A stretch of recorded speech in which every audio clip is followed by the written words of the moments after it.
Se você acredita que legado vai além de resultados numéricos, este episódio é para você. Hoje recebemos Roberto Klabin, empresário, advogado, conservacionista e fundador da Caimã Pantanal, um refúgio ecológico de alto padrão que é referência em turismo de natureza e turismo de alto padrão que fica localizado no Pantanal. Em mais de 50 mil hectares, ele uniu turismo de excelência, pecuária sustentável, ciência de ponta em um modelo de negócio regenerativo que já recebeu mais de 30 mil pessoas e abriga projetos de conservação muito expressivos, como por exemplo da arara azul e da onça pintada. Sua trajetória mostra como decisões estratégicas envolvendo boas práticas ambientais podem gerar não apenas lucro, mas valor agregado para essa e para as futuras gerações. Nesta conversa falaremos sobre ESG, mercado, legado, sucessão, futuro, propósito e tudo na visão, na perspectiva de um empresário que transformou a conservação da natureza em um ativo de presente e de futuro. Seja bem-vindo ao VSH Cast.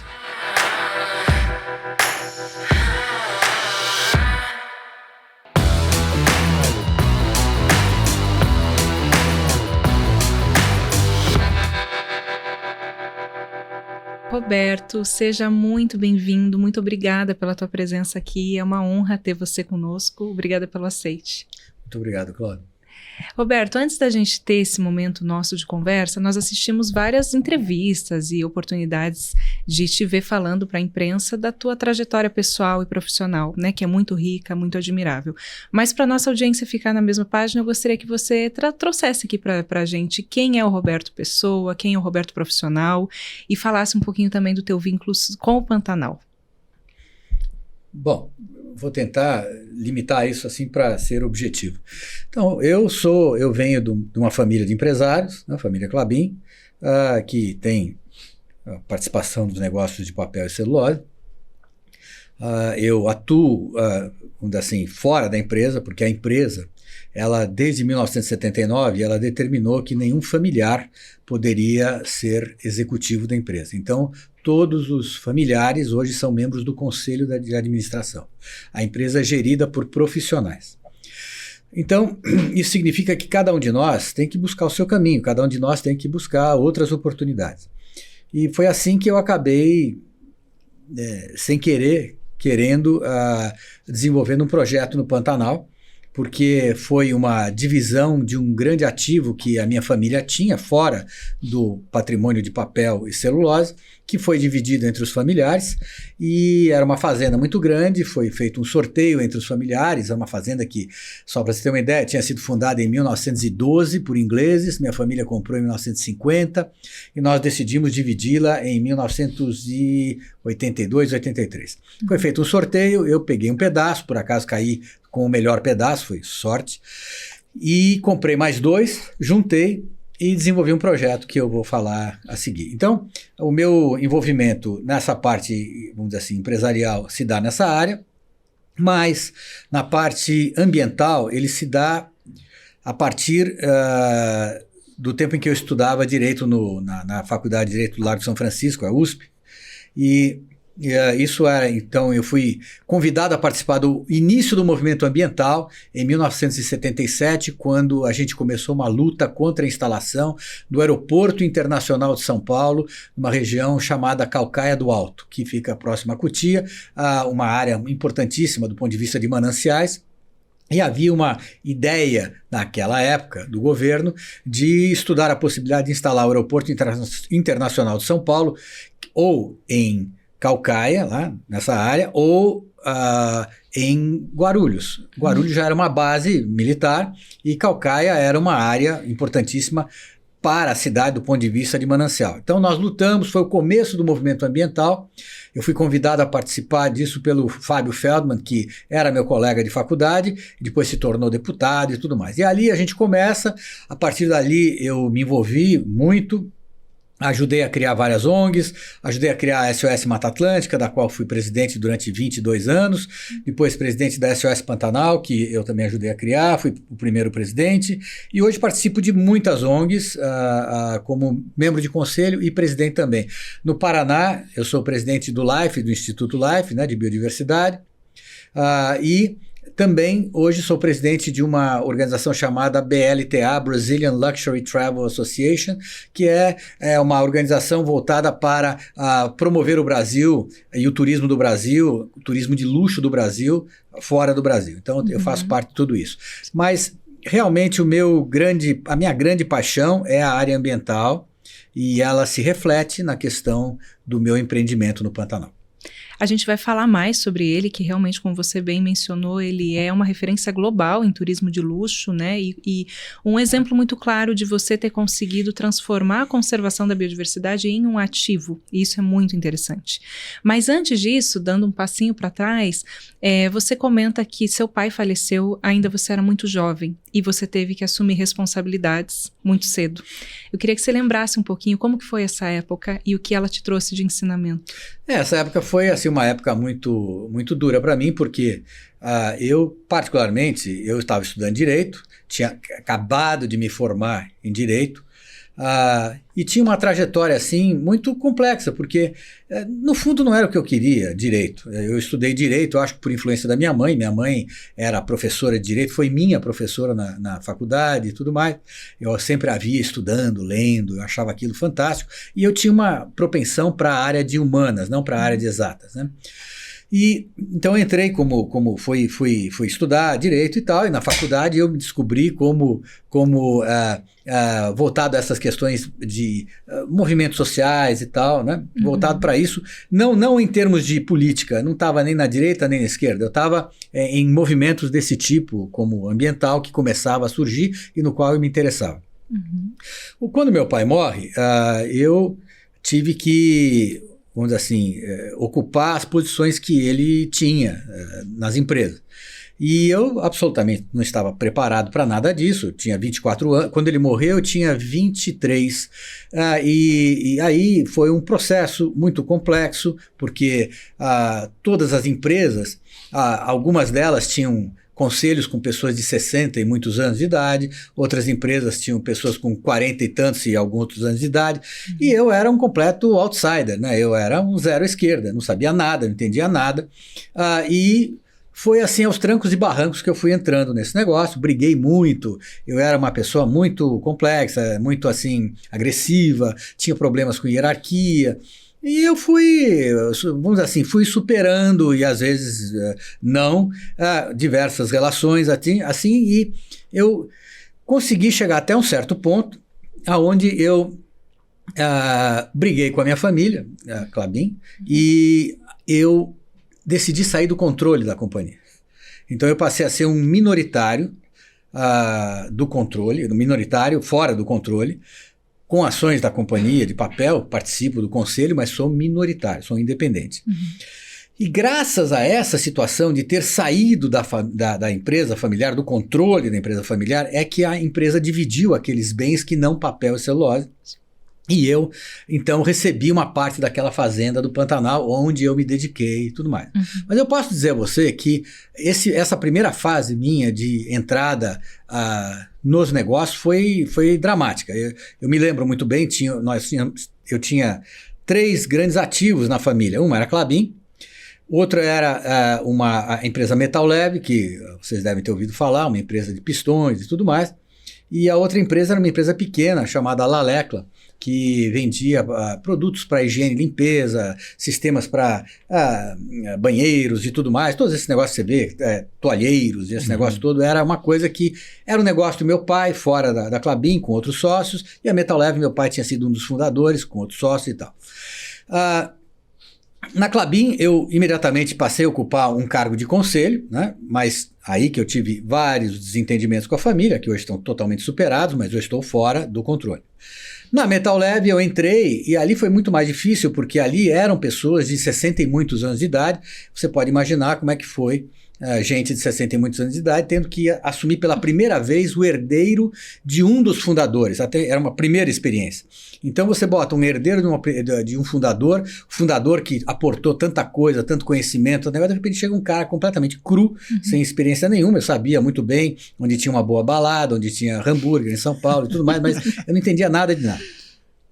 E na Lalecla foi um lugar onde efetivamente eu me transformei. Por quê? Era um negócio muito pequeno, mas minha mãe eram 3 sócios. Minha mãe e a outra sócia, elas determinaram que eu assumisse a presidência da empresa. E eu falei, mãe, eu não tenho experiência nenhuma para assumir essa presidência. Nós queremos, porque o atual sócio está já mais velhinho e tudo mais, então eu acho que é importante renovar e tal. E eu entrei como presidente da empresa e tive que enfrentar um mundo muito hostil, porque, obviamente, o outro sócio não gostou, os executivos que estavam lá não gostaram, eu era completamente inexperiente, mas eu tive muita sorte de convidar para me auxiliar pessoas mais idosas, mais velhas, né? E essas pessoas complementaram toda a minha agressividade, a minha dinâmica, e eles complementaram tudo isso e eu fui acertando aos poucos. E foi muito interessante porque nesse período eu tinha criado uma pequena holding, já saído da Klabin, criado uma pequena holding, já recebido esse pedaço dessa fazenda, as minhas ideias todas, e eu contratei para trabalhar comigo. Foi muito interessante essa história, porque o Walter Schalka, eu não sei se vocês conhecem o Walter Schalka para mim, é um dos maiores executivos do Brasil. Ele foi o presidente da Suzano, né, agora, o diretor executivo, né, o CEO da Suzano, e ele deixou de ser agora ele está no conselho. E ele fez a grande transformação junto com o Davi Pfeffer. Eles fizeram a grande transformação da Suzano no que ela é hoje, a maior líder de celulose de fibra curta do mundo. E o Walter, o pai dele era um diretor importante da Klabin. E esse diretor um dia chegou para mim e falou, Roberto, você não poderia dar uma oportunidade para o meu filho?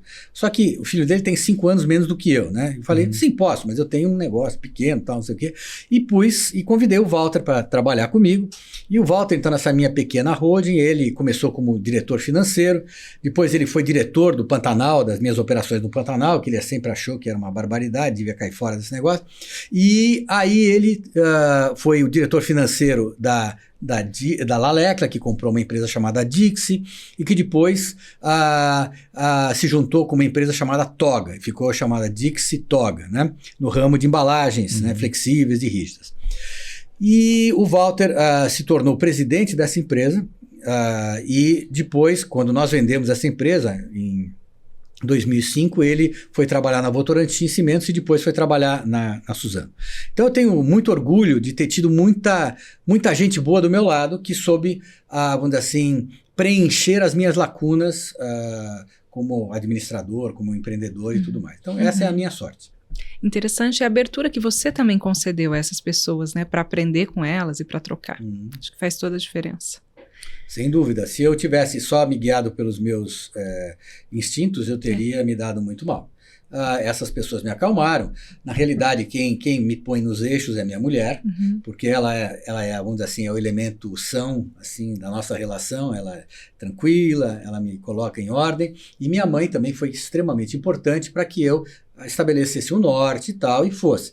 Então, eu juntar a minha obstinação com o equilíbrio e bom senso da minha mulher e da minha mãe à época, depois do falecimento do meu pai, que me direcionaram, e as pessoas todas que me cercaram, que foram muito importantes. E Roberto, a Caimã nasceu no fim da década de 1980 como um projeto pessoal, né? E hoje é referência, como a gente mencionou aqui, mundial em hospedagem de alto padrão e turismo de natureza. Como que você estruturou esse crescimento dessa estrutura aí ao longo dos anos e como que a tua experiência prévia profissional contribuiu para essa nova empreitada? A Caimã é uma história interessante porque eu, desde a minha infância, a primeira vez que eu fui àquela fazenda, a antiga fazenda, que chamava-se Miranda Estância, eu tinha 10 anos de idade, cheguei lá e fiquei apaixonado pelo Pantanal. O Pantanal era um lugar, assim, para quem vinha da cidade, era um lugar inacreditável. Os sons do Pantanal, até hoje, são uma coisa incrível. A 360 graus de observação, sabe? Cheiros interessantes, animais, enfim. O Pantanal me apaixonou e a partir daí aquela memória ficou para sempre comigo. E quando a fazenda foi dividida, em 1983, eu acho, 84, eu estava preparado para pegar qualquer pedaço da fazenda e desenvolver um projeto que tinha baseado num tripé. Esse tripé tinha o seguinte, cada pé desse negócio aí tinha Um pé era voltado para conservação ambiental, o outro pé era voltado para turismo de observação de fauna selvagem e o outro pé era voltado para a continuação da pecuária extensiva de gado que já existia lá. Mas por quê? Por que essa história de turismo de observação de fauna selvagem e tudo mais? Porque desde menino eu percebia que as pessoas ali, elas estavam ali naquela fazenda, elas falavam só de boi. Elas não falavam de beleza, não falavam do que o Pantanal tinha de interessante, de biodiversidade. Ninguém sabia o que era biodiversidade, mas de qualquer maneira, aquela quantidade de animais diferentes e tudo mais, aquilo era um cenário, e as pessoas desenvolviam seus projetos de pecuária, vamos falar de produtividade, isso, aquilo, mas ninguém se preocupava com essa história. Uhum. E eu falava, não é possível que as pessoas não saibam que isso aqui é muito mais do que pecuária. Pantanal é algo muito, muito bom. Tem que ter alguma semelhança com algum lugar. E eu fui começando a estudar a África, fui começando a entender o que existia, os safaris africanos, as regiões na África e tal. E em 1986 eu fui passar um tempo na África, visitei vários países, visitei várias experiências e trouxe um modelo. E aí, então, a fazenda já estava dividida e eu estava começando a implementar meus projetos. Então, eu trouxe o modelo africano e apliquei o modelo africano para o começo das operações. E na questão da conservação, eu tinha uma preocupação muito grande que era conservar um pedaço da fazenda como ele era quando eu era moleque. Uhum. Ou seja, por quê? Porque eu sabia que agora a fazenda é dividida entre todos os familiares, primos, irmãos, tios. Meu irmão vendeu a parte dele para mim. Eu sabia que aquela fazenda ela iria perder as características naturais que ela tinha quando eu a conheci.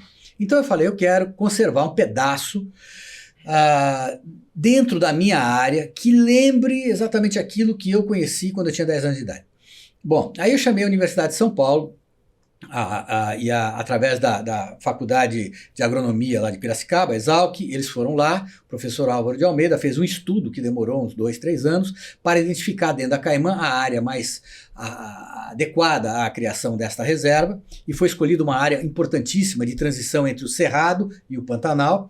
Essa área de Cerrado tinha uma floresta, e tem uma floresta de transição semidecidual estacional, quase como lembra um pouco, tem um pouco de Mata Atlântica, tem um pouco de Cerrado Alto, enfim, é uma transição. E essa área é uma das áreas que todo fazendeiro gostaria de ter, porque o que ele faria nisso é cortar tudo isso para ter mais pasto, porque aí você faria uma integração dentro da propriedade de cria, recria e engorda. E o que eu fiz? Eu peguei essa área toda e transformei numa RPP. Naquela época não tinha RPPN. Eu transformei numa reserva privada dentro da Caimã. A Caimã é uma propriedade de 53 mil hectares. Eu peguei 5.600 hectares e criei essa grande área de transição entre o Cerrado e o Pantanal. E nessa interação com esse pessoal, os pesquisadores, alunos, faculdade, eu me interessei muito em convidar para virem a se instalar dentro da Caimã, agora a nova fazenda, pesquisadores e projetos de refaunação, que já estavam começando. Estamos falando na década de 90, e o primeiro projeto que eu convido a permanecer dentro da Caimã é o projeto da Arara Azul, da Neiva Guedes, que já existia. A Neiva Guedes estava fazendo um trabalho espetacular no Pantanal, fazendo com que essa ave que estava ameaçada de extinção tivesse algum meio da gente poder resolver esse problema. O problema desse animal era um animal que só nidificava em 2 tipos de árvore. Uma árvore era considerada uma peste pelos fazendeiros, era cortada, então o animal não tinha onde nidificar. E a população diminuía e havia também muito tráfico de animais, porque é um animal que o pessoal pegava para vender para o exterior e tudo mais. Então o animal estava numa redução drástica e eu ofereci à Neiva a possibilidade dela se instalar na Caimã e ela começar a estudar os animais ali, e ela começou a instalar ninhos artificiais dentro da Caimã. Ela instala ninhos artificiais, o animal passa a ter mais mais casa, o animal passou então a se multiplicar. Para vocês terem uma ideia, ela estimou uma população de 49 indivíduos quando ela entrou lá em 95, coisa que vale. Hoje tem mais de 600 indivíduos na época de procriação. Incrível. É o maior centro de procriação de araras azuis, né, anadorrincos e assintinos tal, do mundo. Né? Não tem outro lugar. Essa arara só ocorre naquela região do Pantanal e no Pará. Enfim, e aí, a partir daí eu fui convidando outros projetos, e o projeto talvez mais icônico que eu convidei foi o projeto On Safari. Esse projeto, para você ver como a vida dá muitas voltas, né? Esse projeto foi começado pelo filho do Roberto Haberfeld, que era meu sócio na Dixie Toga. O Roberto Haberfeld, o filho dele, o Mário, era um corredor de Fórmula 3, depois depois passou para a Fórmula 1 como teste, depois passou para a Fórmula Indy. E ele se aposentou da corrida e ele viajava o mundo todo, ele conhecia todos esses projetos de conservação de fauna, principalmente de grandes gatos. E ele então chegou para mim e falou: Roberto, olha, a Caimã, ela reúne essas condições de biodiversidade, você está investindo em biodiversidade aqui há muitos anos, você mudou a maneira como as pessoas enxergam biodiversidade, e eu quero me instalar aqui. E a instalação dele ali com o projeto de habituação de onças a veículos é que fez toda a diferença, porque esse projeto é uma cópia de um projeto africano que habitua leopardos aos veículos. Como é que faz isso? Você pega uma fêmea, põe um rádio colar nela, e aí ela fica lá, tem um cara 24 horas seguindo aquele animal. O animal acorda, o animal anda, o animal volta, o animal dorme. Quando o animal tem cria, aquela cria olha para aquele carro, aquele cara, acha que aquilo é normal e não tem nenhuma agressividade, nenhum problema, nenhuma ameaça, e aí vai. E aí o animal se aproxima. Ele fez a mesma coisa na Caimã e eu não imaginava os resultados foram espetaculares, e isso joga a Caimã para um outro patamar, né? E finalmente, o projeto de pecuária seria talvez o projeto que muitos poderiam dizer, mas tudo bem, mas pecuária pode continuar a despeito dessa história. Eu falei, não, pecuária tem um sentido fundamental aqui, porque é uma questão ligada à cultura regional, é uma coisa que, vamos dizer assim, ele influencia todas as nossas ações aqui, desde a maneira de se vestir, de se apresentar, de falar e tudo mais, a música, e é muito importante que ela seja mantida, além de ser uma fonte de renda importante também. E no começo da operação da Caimã, a pecuária, ela era a grande fonte de receita que mantinha toda essa ideia que eu estou falando. Com o tempo, isso foi se deslocando e hoje o turismo é muito mais do que a pecuária, depois de 40 anos de operação. Né? Mas então a pecuária, o que eu mudei na pecuária? Eu cheguei para as pessoas e falei o seguinte: meus amigos, vocês aqui moram dentro da fazenda. Nós temos hoje uma população de mais ou menos 200 pessoas morando dentro da fazenda. Uma verdadeira vila, tem escola, tem enfim, uma série de coisas. E vocês têm uma relação com a natureza, uma relação boa, mas assim, vocês são às vezes agressivos com os animais selvagens, tal. Vocês têm cachorro é um problema. Então nós vamos mudar esse conceito para vocês entenderem o seguinte: vocês terão uma grande oportunidade de trabalho. Porque hoje, somente homens trabalham na pecuária. A empresa empregava, naquela época, quando eu comecei, uns 30 e poucos homens trabalhando como peões e tudo mais. Agora, eu vou dar emprego para turismo, para hotel, e nós vamos criar uma outra coisa que vai dar oportunidades para as mulheres, para os filhos. Vai ser uma coisa completamente diferente. Só que isso depende da relação de vocês com a natureza, de como é que vocês vão se interagir com isso. E eles passaram a perceber que isso, a mudança de atitude em relação à natureza, era fundamental para a manutenção do emprego, para a manutenção do negócio, porque eu sou um produtor de biodiversidade. É assim que eu vivo da natureza.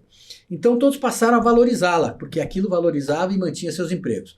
Uma das coisas que eu fiz foi eliminar a presença de cachorros na fazenda, dei a eles 6 meses para tirarem seus cachorros e tal, e aquilo mudou radicalmente também toda a operação. Então, foi todo um processo que todo mundo passou a se integrar. Eu passei a ter vários stakeholders dentro da fazenda, stakeholders da operação pecuária, stakeholders da operação de projetos de refaunação e RPPN depois, e hotelaria.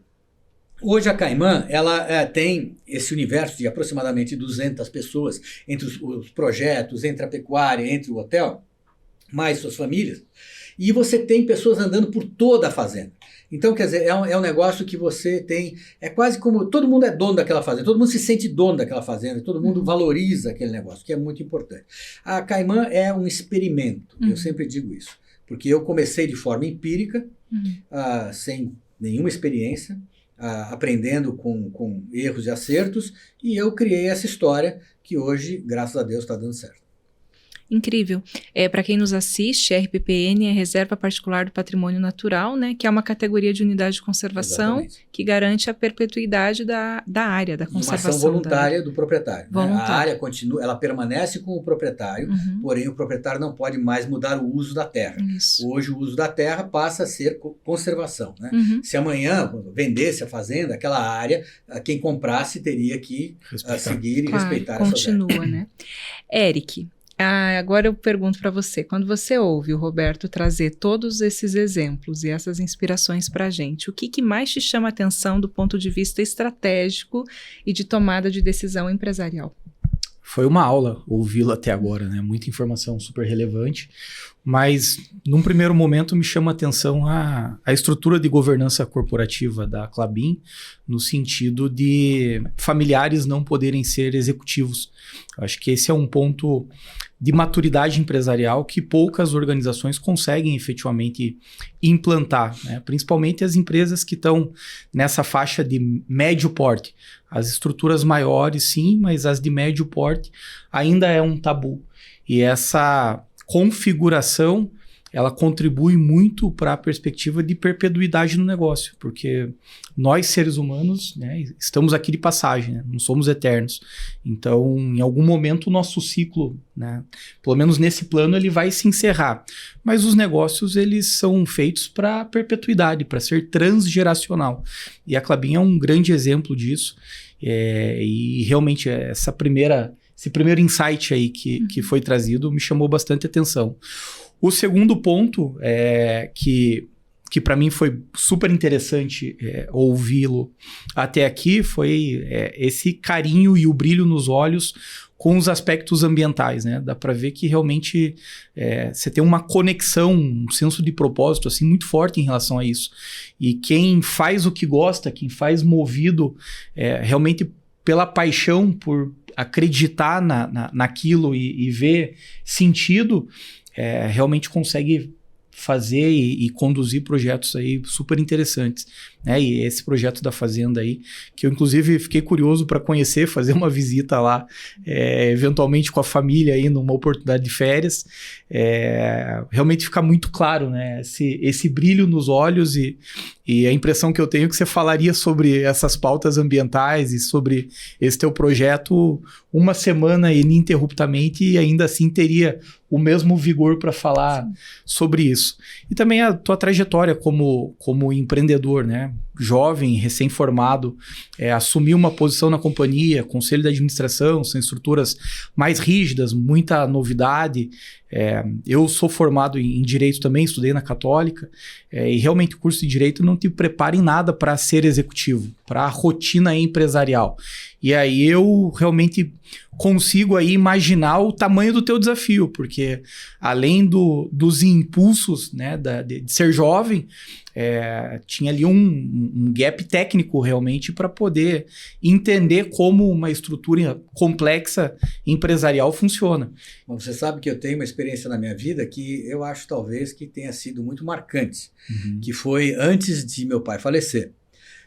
Eu era estagiário de Direito no escritório, e eu acabei sendo despedido desse escritório porque eu briguei com a chefe dos estagiários do escritório.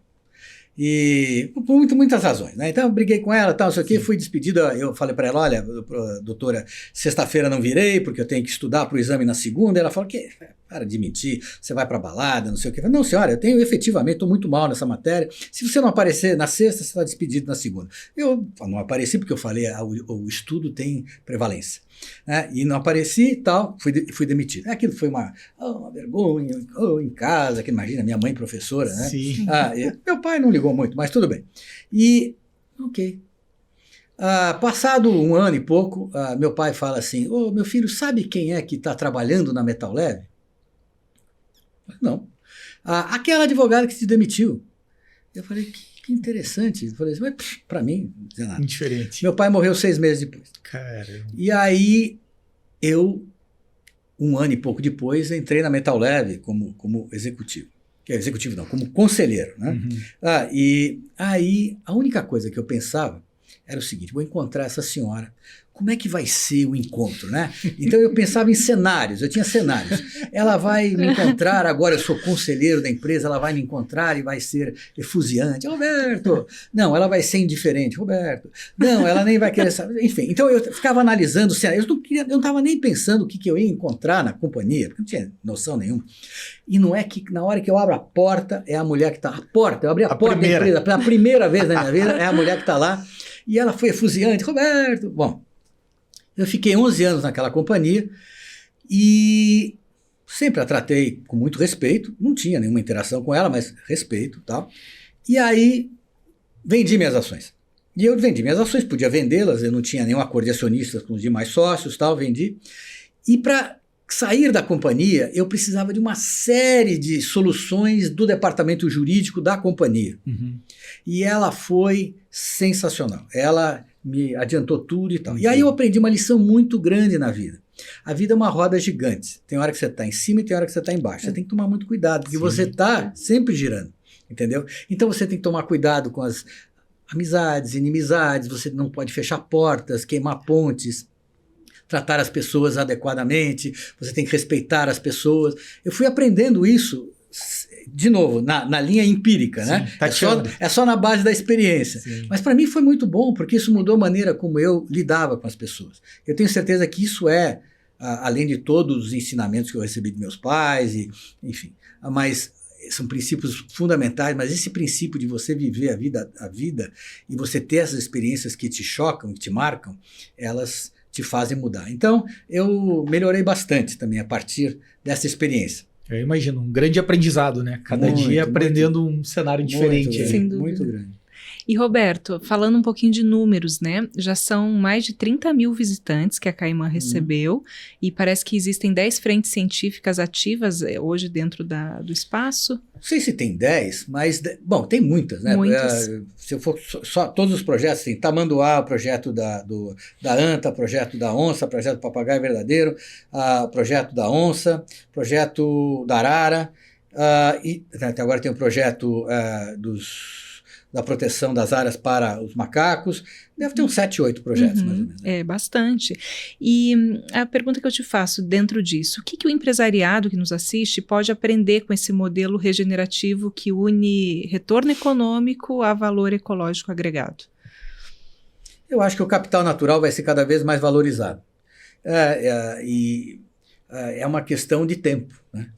Isso vai contribuir para os balanços das empresas, para a valorização dos ativos, tudo isso vai acontecer. Hoje não. Ainda estamos num processo gradual de entendimento dessa história. Mas eu, por exemplo, eu vejo que empresários que queiram investir em turismo, empresários que queiram investir exatamente como eu investi, eles têm um potencial, porque o Brasil é um país mega diverso, é o país mais biodiverso do mundo. O Brasil ainda tem mais ou menos, sei lá, 60% da sua área coberta por florestas em todos os estágios, né? Algumas que estão prejudicadas, outras bem. Mas o Brasil é uma potência ambiental. É aquilo que nos torna diferentes. Como não tirar proveito disso?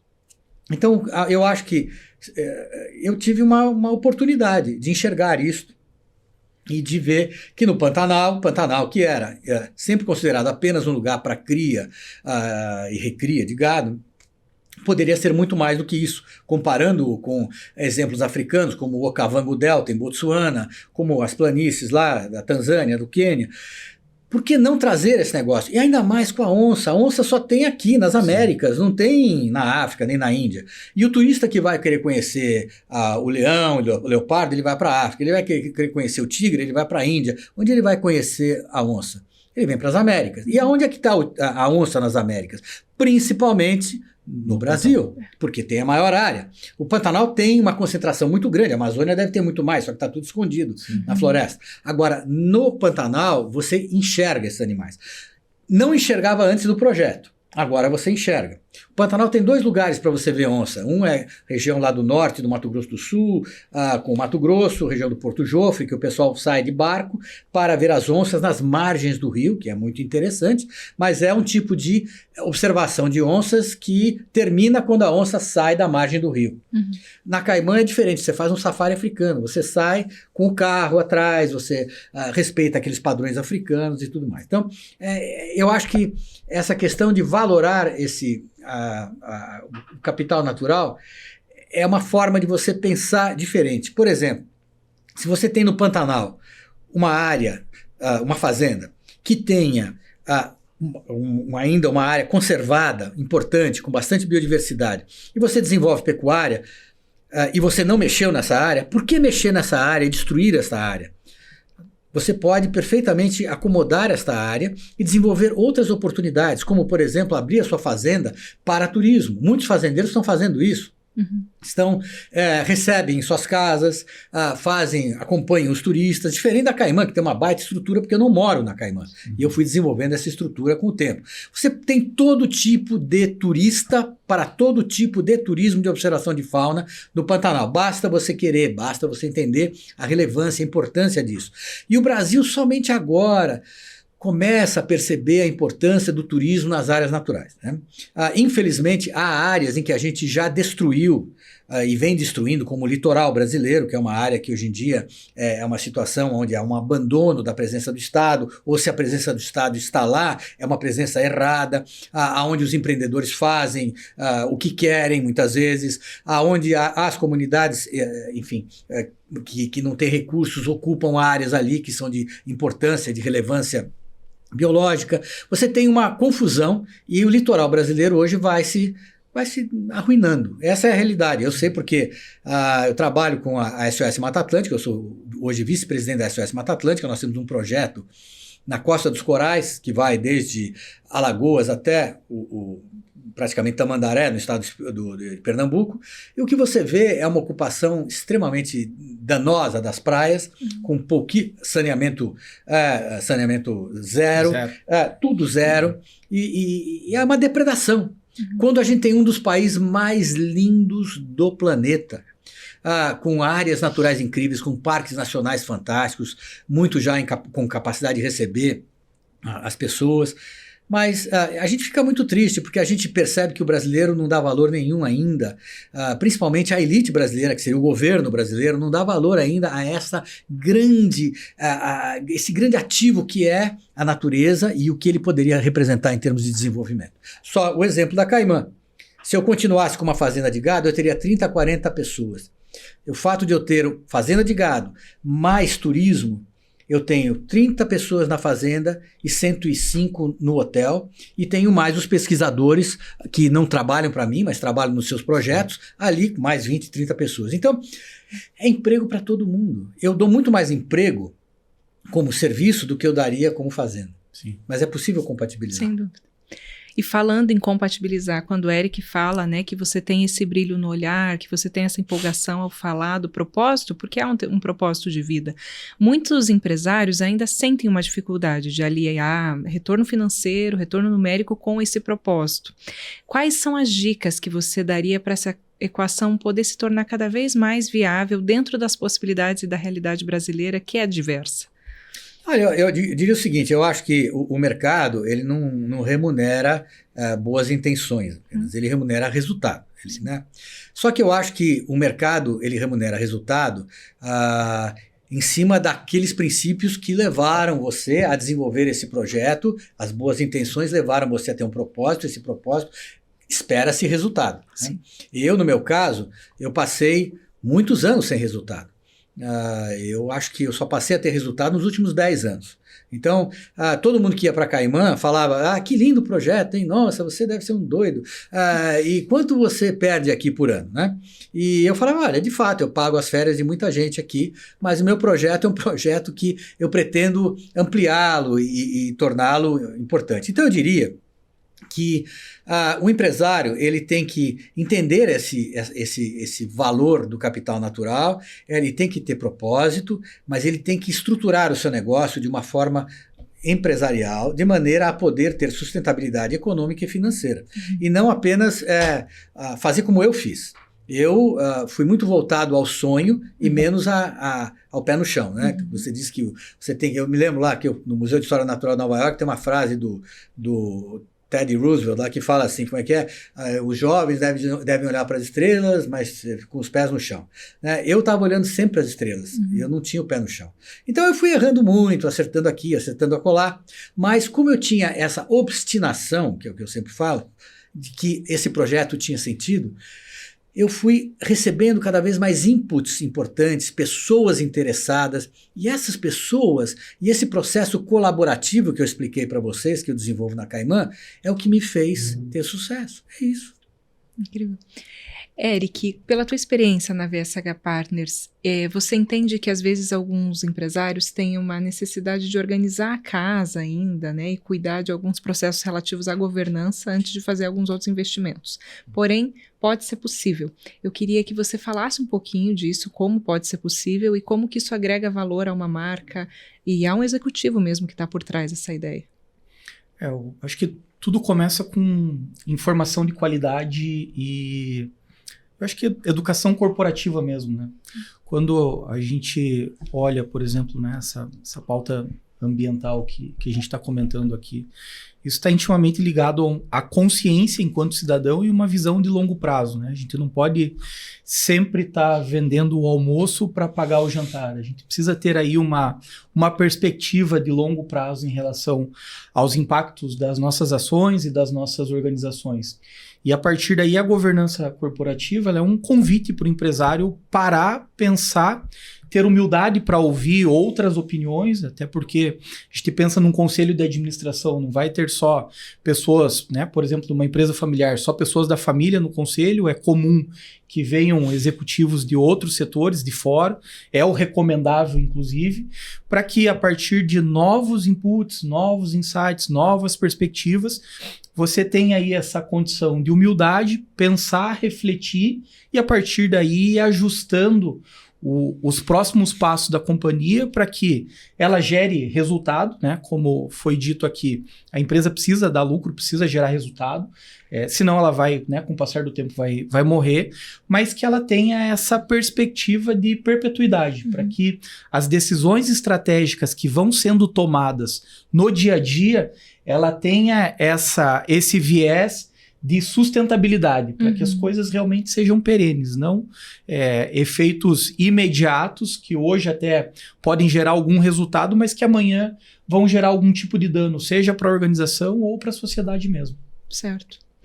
Dentro dessa lógica, Roberto, da pauta do ESG, né, que é uma necessidade premente aí cada vez mais, que são assuntos relacionados à estratégia de governança ambiental, social, e a gente sabe que isso é uma questão obrigatória hoje já no mercado, né? Porém, existe um risco de ações de greenwashing, né, que a gente fala que não são ações tão efetivas do ponto de vista da conservação.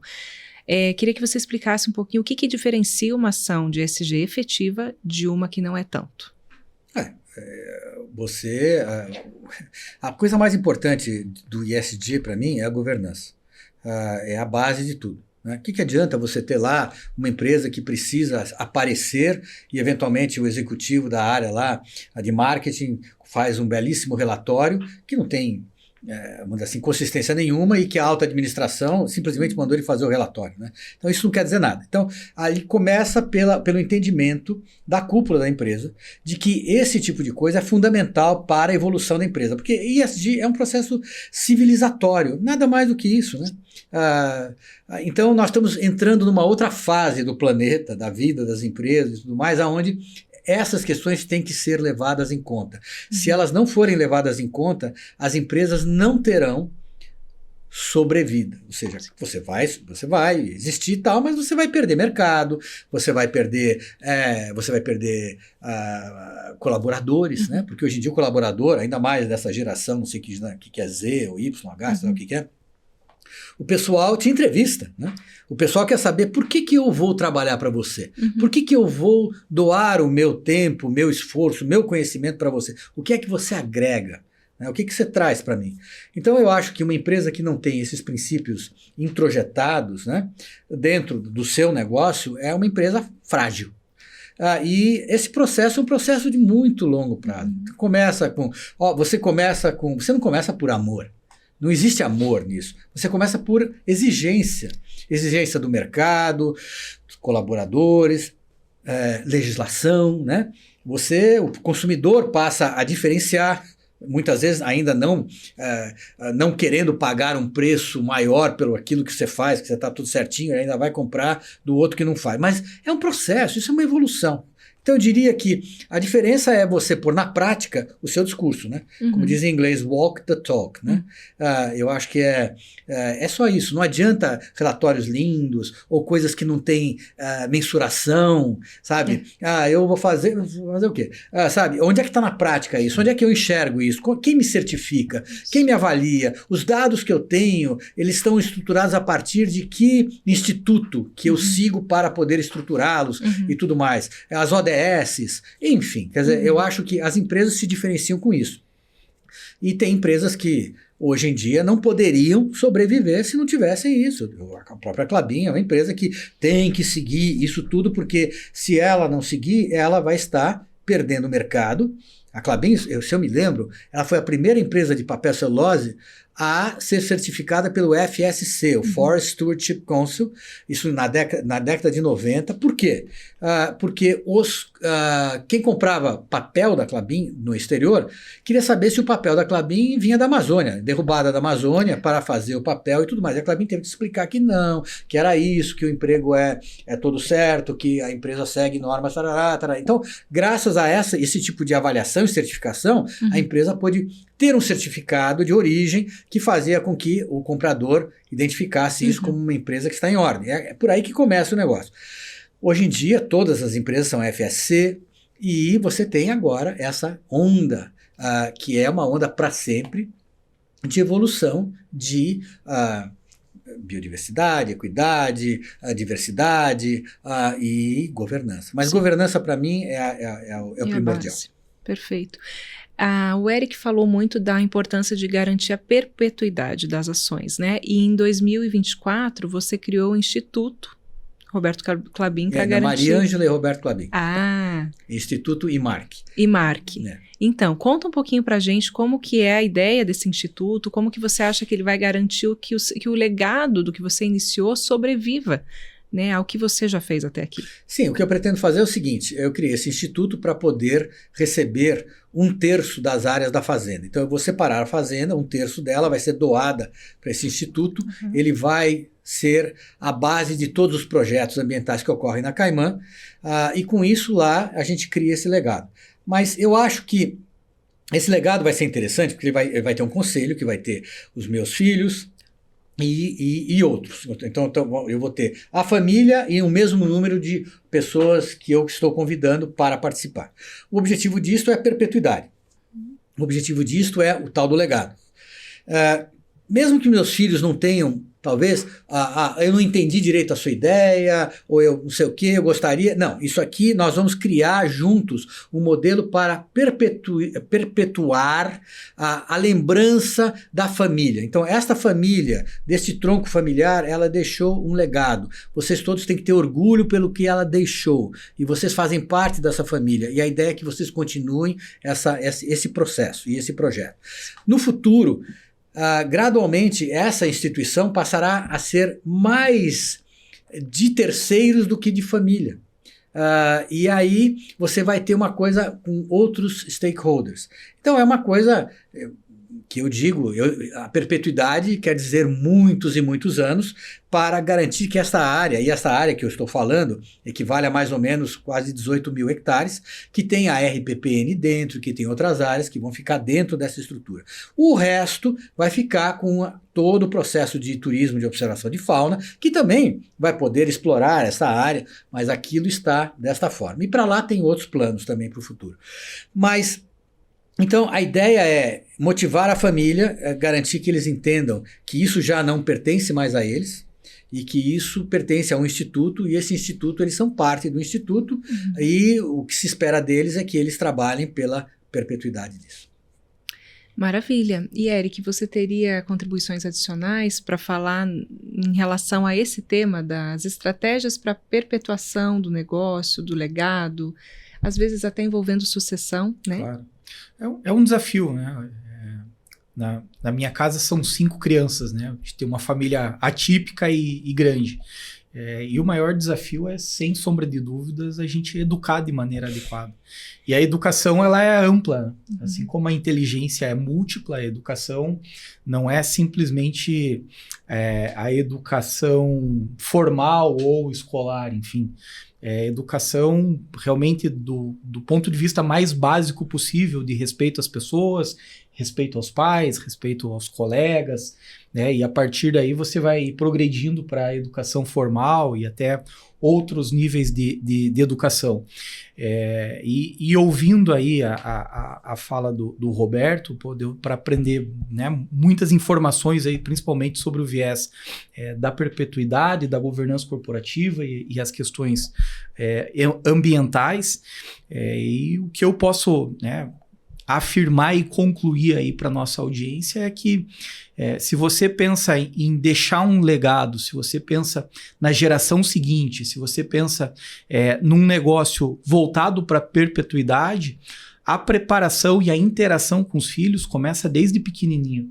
Não adianta você apertar o botão da ausência e depois de 20 anos voltar, não, tá aqui, tem um negócio maravilhoso, fatura X milhões e eu quero que você assuma. Então, a construção do legado e a passagem de bastão, ela é cada vez mais necessária e precisa ser feita no dia a dia, no café da manhã, tempo de mesa com a família, nas experiências de viagem, principalmente dando o exemplo, porque eu tive um funcionário que falava que papo até peru tem, né? Então, falar é fácil.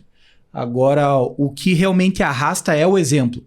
E a partir disso, que cada vez mais os empresários, né? A nossa audiência aí, que é composta por empresários, possa ter essa consciência de que a passagem de bastão para os seus filhos e para todos os envolvidos aí na família, ela precisa começar o mais cedo possível, principalmente através do exemplo.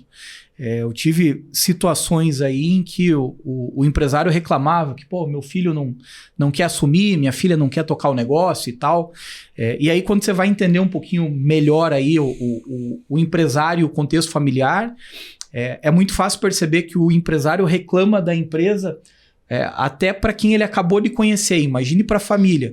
E se o cara falou mal da empresa durante uma vida, é impossível que a geração seguinte tenha o mínimo de motivação para assumir aquilo realmente com brilho nos olhos e tocar o negócio.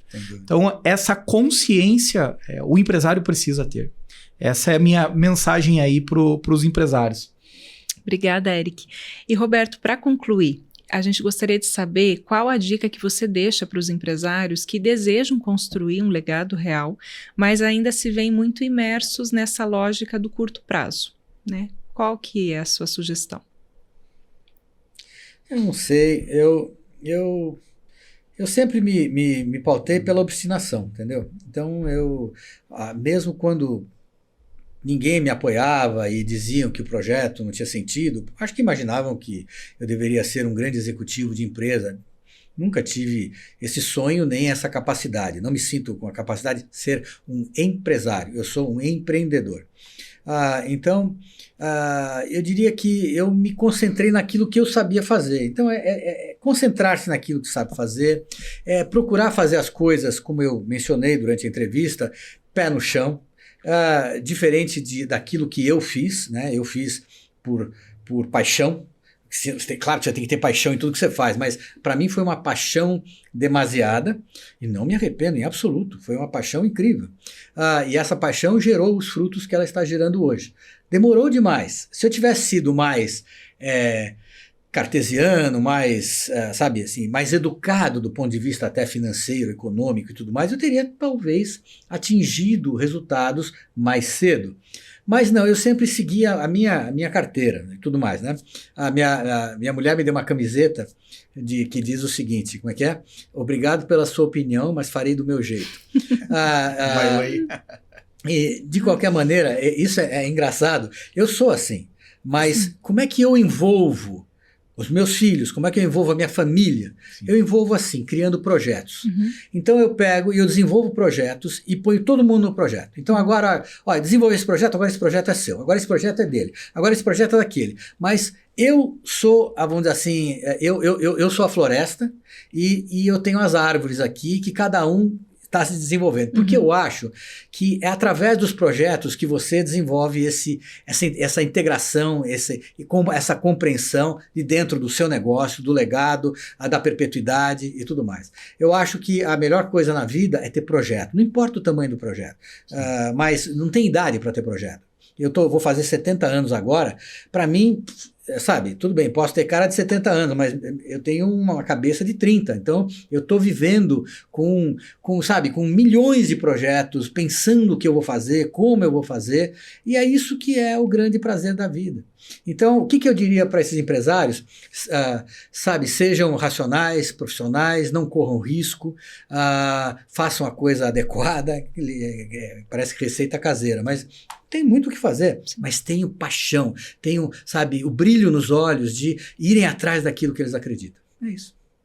Maravilha. Roberto, muito obrigada mais uma vez pela tua participação, pela tua presença. Foi realmente uma honra te ouvir. E você mostrou pra gente que quem constrói valor além do balanço se diferencia. Então, muito obrigada.